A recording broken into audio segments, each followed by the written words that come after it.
Le R, c'est le petit secret de fabrication, donc il n'y a que ma graphiste et moi qui savons ce que ça veut dire. Après, ça laisse libre cours à l'interprétation de chacun.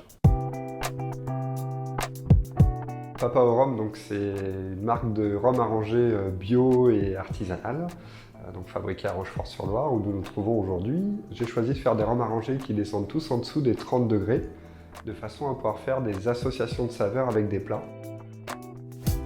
Au dos de la bouteille, il y a quelques suggestions d'association. Donc par exemple sur cette recette-là, je la préconise avec un plat en dessert ou en digestif. Après je mets une petite phrase qui me dit avec quoi l'accompagner.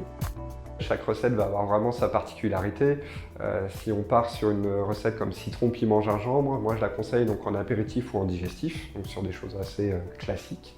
Et après sinon en plat, donc en entrée avec des rillettes de la mer par exemple, ou avec des brochettes de poulet en marinade.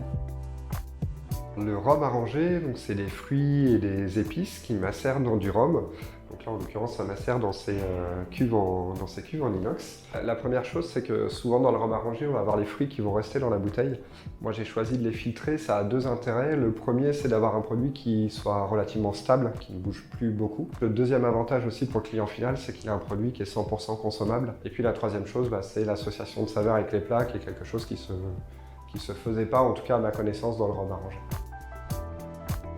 C'est entièrement artisanal. Le rhum en lui-même, je le fais pas moi-même. C'est un rhum blanc léger qui vient du Paraguay, en bio évidemment, avec une certification européenne. Je coupe tous les fruits à la main. Enfin, j'épluche et j'écoupe tous les fruits à la main. Ensuite, on va avoir du sucre. Donc c'est un sucre de canne roux qui s'appelle de la panela. Je vais rajouter donc le rhum, les épices quand il y en a. Et ensuite, sur la mise en bouteille, elle est faite à la main également, donc tout passe dans un tamis à farine, un tamis de pâtissier, et ensuite dans un seau à bière. Et puis on finit après avec chaque bouteille qui sont pesées pour m'assurer qu'il y a bien la bonne quantité d'alcool dedans, enfin de liquide dedans.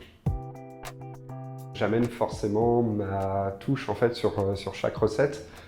Si je prends un exemple sur la recette fruits de la passion citron vert, qui est quelque chose de relativement classique dans le rhum arrangé, moi j'ai rajouté 4 épices dedans pour rajouter de la fraîcheur en fin de bouche. On les trouve, donc il y a plusieurs canaux de distribution. J'ai un site internet pour la vente aux particuliers, soit du click and collect, donc venir chercher directement ici au local à la brasserie Sternemousse qui est installée dans nos locaux, soit après la possibilité d'envoi à domicile ou en point relais. Et après on les retrouve sinon chez les cavistes, épiceries fines et magasins de proximité également, et prochainement en coopérative bio.